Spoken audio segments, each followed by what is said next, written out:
Hello and welcome to another video. Today I'm going to... We, actually. We? Yeah, like the two of us. Okay. We are going to tell you about the 10 11. things that we...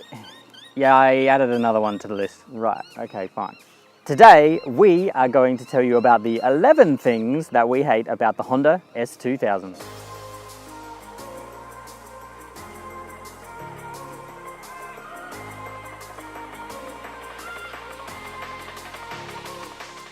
We don't actually hate anything about the Honda S2000, but these are some things that kind of annoy us. Starting specifically with ones that are for this Honda S2000 and maybe not necessarily every Honda S2000. Like, for example, this. See that S? Yeah, it's completely the wrong way around. It's over here and it should be over here. So what's up with that? It's an annoying thing, it's an easy fix, but really it shouldn't need to be fixed in the first place. And while we're down here, this indicator, I don't know if you can see, but it's being held on by a bit of double-sided tape just in here because the clip's broken that holds it on, and that's really annoying. The indicator works fine, but it comes off, so I had to use double-sided tape. And over here on the other side of the car, there's a dent. It's kind of hard to see unless the angle's right, but you can see just here where the squiggly goes. That shouldn't be squiggly, that should be a straight line. So you can just see that there's a dent here. It's very small, but have a look at the shadows and the lines getting warped as we move around. That's super annoying. And up here, just between where the soft top and the windshield is, the paint is really badly faded.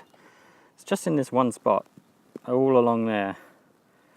Thankfully you don't really look there much. In fact, I don't even think I noticed it for the first week. Actually, my wife might have even pointed it out to me. But it's there and it looks terrible. The rest of the paint's pretty nice. Now for inside the car, there's a couple of things. One of them is a squeak and one of them is a roof latch. So let's have a look. This one here. When you're closing the roof, this latch here, as you can sort of see, just kind of gets caught. You push it and it just whacks. It's not meant to do that. This side over here is much nicer. It just goes right underneath and you can pull it closed. That's how it's meant to be.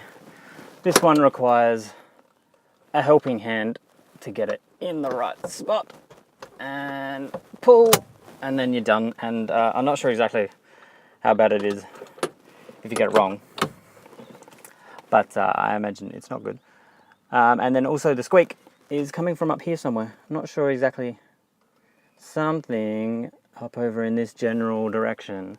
Squeaks really bad and is really annoying. And it's just, I don't even know what it is to get it fixed. But that's a couple of things inside the car. And that's it. Those are the things that are specific to this car. So I guess now we'll go over the things that are for just about any S2000, quite possibly. And the first thing is the shift knob.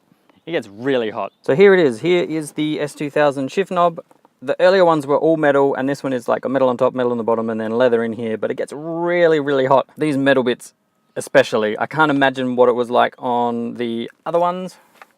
The earlier models that had all metal, like, must be painful.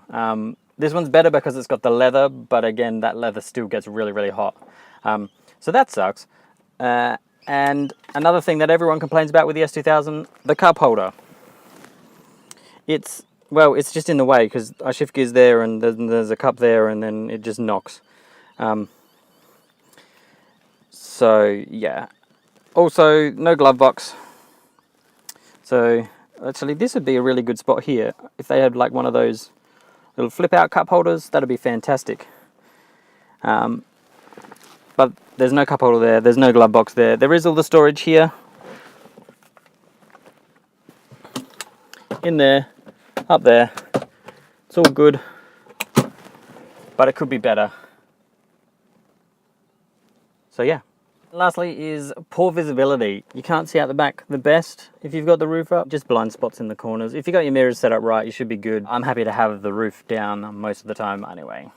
And that's it. That's 10 things that we hate. Don't forget about the one I added. What did you It's add? the one where the air conditioner's on and it's think you're gonna stall and die and Yeah, stuff. okay. So that is Yeah. really annoying. With this car, I think it's probably specific to this one, needs looking into. When the air conditioner is on, as you shift into neutral to come to a stop or you put your foot on the clutch, the revs drop so dramatically that the car feels like it's going to stall. It shakes and it feels like it's going to stall. If you then notice that there's a gap and you want to go, you put your foot on the accelerator and it just gives you nothing. It splutters and you roll out into traffic and you think you're going to die because you're not moving anywhere, and then finally it kind of comes to life and it goes. So I drive differently now that I know that that's an issue, but I definitely need to get that fixed. But yeah, maybe that's just adjusting the idle, but it is super annoying, and when it happened the first time, it was kind of scary. So yeah, that's it. That's the 11 things that we hate about the Honda S2000. So if you like this video, please hit the like button and subscribe, because I'm going to be coming out with a video very soon on the 10 things that I love about the Honda S2000. So yeah, stay tuned for that. Have a good one.